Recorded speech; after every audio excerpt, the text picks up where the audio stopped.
بہت ہی آسان ٹیکنیک ایجاد کی گئی جس کے ذریعے سے 5 سے 4 گھنٹے والے آپریشن کو صرف 10 منٹ کے اندر پرفارم کیا جا سکتا ہے۔ تو دوستو پھر ہونا کیا تھا، گزرتے وقت کے ساتھ ڈاکٹر والٹن فری مین کی یہ ٹیکنیک بہت زیادہ زور پکڑتی چلی گئی اور اس کا ذکر نیوز پیپر، رسالے اور میگزین کے اندر بھی ہونا شروع ہو گیا اور یہ طریقہ کار انسانوں کے اندر بہت زیادہ پاپولر ہو گیا اور بہت ہی زیادہ مقدار کے اندر مریضوں کا اس طریقے سے علاج ہونا شروع ہو گیا۔ دوستو شہرت کے نشے میں دھت ڈاکٹر والٹر فری مین اس چیز کو نظر انداز کرتے ہوئے کہ اس طریقے کے علاج کے کیا کیا بھیانک سائیڈ ایفیکٹ ہو سکتے ہیں اور انسانی دماغ دراصل کس طریقے سے کام کرتا ہے، انہوں نے یہ بھی نظر انداز کر دیا کہ آیا کسی انسان کو چیک کیا جائے کہ وہ پاگل، ڈپریشن کا، انگزائٹی کا مریض ہے یا نہیں ہے۔ تو بلا جھجک اس طرح کے آپریشن ہونے شروع ہو گئے اور آپ جان کر امیزنگ ہو گئے ڈاکٹر والٹن فری مین اس طرح کے آپریشن کے لیے صرف $25 سے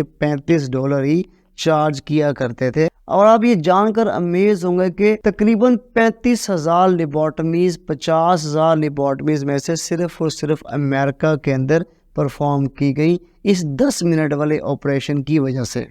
یعنی کہ مریض دڑ دڑ ڈاکٹر والٹن فری مین کے کلینکس میں آیا کرتے تھے۔ ڈاکٹر والٹن فری مین 10 سے 12 منٹ کے اندر اس کے آئی ساکٹ کے اندر سوئے کے ذریعے سوراخ کرنے کے بعد اس کے فرنٹل لوبس کو ڈیمیج کر دیتے اور اس کے بعد اس کا آپریشن ہو جایا کرتا اور اس آپریشن کے بعد ان کو ڈسچارج کر دیا کرتا تھا۔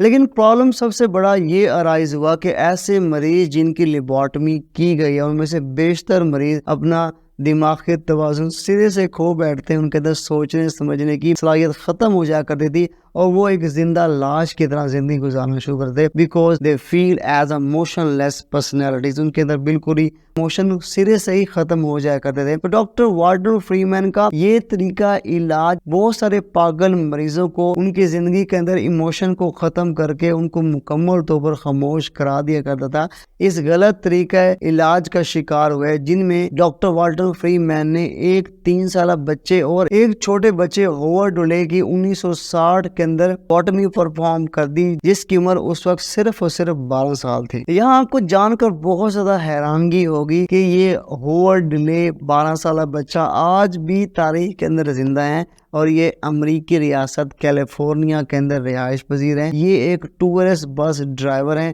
اور انہوں نے اس کے بارے میں اپنی ایک یادداشت کتاب بھی لکھی ہے جس کا نام ہے مائی لیبارٹمی۔ دوستو ویڈیو میں آگے دیکھتے ہیں کہ ڈاکٹر والٹن فری مین نے امریکہ کے اندر لیڈ کلاس یعنی کہ امریکہ کے 35ویں صدر جان ایف کینیڈی کی بڑی سسٹر روز میری کینیڈی کی بھی لیبارٹمی پرفارم کی گئی جب ان کی عمر 23 سال تھی، تو ان کی بھی لیبارٹمی ڈاکٹر والٹن فری مین نے ہی پرفارم کی تھی۔ لیکن سب سے بڑا مسئلہ یہاں پر یہ ہوا کہ لیبارٹمی کے بعد روز میری Kennedy not able to walk think she was totally emotionless۔ اس غلط پروسیجر کی وجہ سے روز میری کینیڈی کا دماغی توازن بالکل ہی ہمیشہ کے لیے ختم ہو گیا۔ تو دوستو اس غلط طریقہ علاج کی وجہ سے ایک 23 سالہ ہستی مسکراتی روز میری کینیڈی کو ڈاکٹر والٹن فری مین نے لیبارٹمی کرنے کے بعد پاگل مریض کے اندر کنورٹ کر دیا اور آخر کا 7 جنوری 2005 کو 86 سال کی عمر کے اندر روز میری کینیڈی کی ڈیتھ ہو گئی۔ دوستو لوگوں کے دماغ کے اندر آئی ساکٹ کے ذریعے سوا گھسیڑ کر ان کے دماغ کے فرنٹل لوب کو ڈیمیج کر کے علاج کیا جانے والا طریقہ اس وقت ختم ہو گیا جب بہت سارے ڈیتھ کیسز رپورٹ ہونے لگ گئے اور اس طرح ڈاکٹر اگاس مونیز کو ان کے ایک لیبارٹمی کروانے والے پیشنٹ نے 1939 کے اندر درد کی شدت کی وجہ سے ان کی ٹانگوں کے اندر بہت زیادہ گولیوں کے ذریعے شوٹ کیا اور ان کی ٹانگیں ہمیشہ کے لیے ڈیمیج ہو گئی اور انہوں نے پوری باقیہ زندگی ویل چیئر کے اوپر ہی گزاری۔ اور اس طرح ڈاکٹر والٹن فری مین کو 1967 کے اندر ان کی اس طریقے سے دردناک آنکھوں کے غلط سوراخ کر کے آپریٹ کیے جانے والی ٹیکنیک کو بھی بین کر دیا گیا۔ دوستو ڈاکٹر والٹن فری مین نے امریکہ کے اندر 3500 لیبارٹمیز پرفارم کی اس کے اندر سے کچھ لوگ سروائیو کر گئے اور کچھ ایسٹیمیٹڈ 490 لوگوں کی آپریشن کے درمیان ہی ڈیتھ ہو گئی، اور باقی جو لوگ بچ گئے انہوں نے بھی اپنی زندگی بالکل ہی ایموشن لیس گزاری۔ دوستوں کیسی لگی آپ کو ہماری آج کی انفارمیٹیو میڈیکل رپورٹ؟ اور آپ کو یہ ویڈیو اچھی لگی ہو تو کمنٹ میں لازمی بتائیے گا، اور آپ نیکسٹ کس لیکچر پر ویڈیو چاہتے ہیں یہ بھی ہمیں لازمی آگاہ کیا کریں۔ اگر ویڈیو اچھی لگی ہو تو دوستوں کے ساتھ شیئر کریں، ویڈیو کو لائک لازمن کیا کریں۔ اگر آپ نے ہمارے چینل کو سبسکرائب نہیں کیا تو پلیز ہمارے چینل کو ضرور سبسکرائب کریں تاکہ آپ کی ہیلتھ جرنی ہمارے ساتھ چلتے رہے۔ دوستوں لائک شیئر اور کمنٹ آپ کے لیے فری ہے، لیکن یہ ہمیں بہت زیادہ حوصلہ دیتا ہے، تو ویڈیو کو لائک کریں، شیئر کریں، چینل کو سبسکرائب کریں۔ اب تک کے لیے دیجیے مجھے اجازت، نیکسٹ ملیں گے اگلے لیکچر کے ساتھ، نیو ٹاپک کے ساتھ۔ بائے بائے، اللہ حافظ۔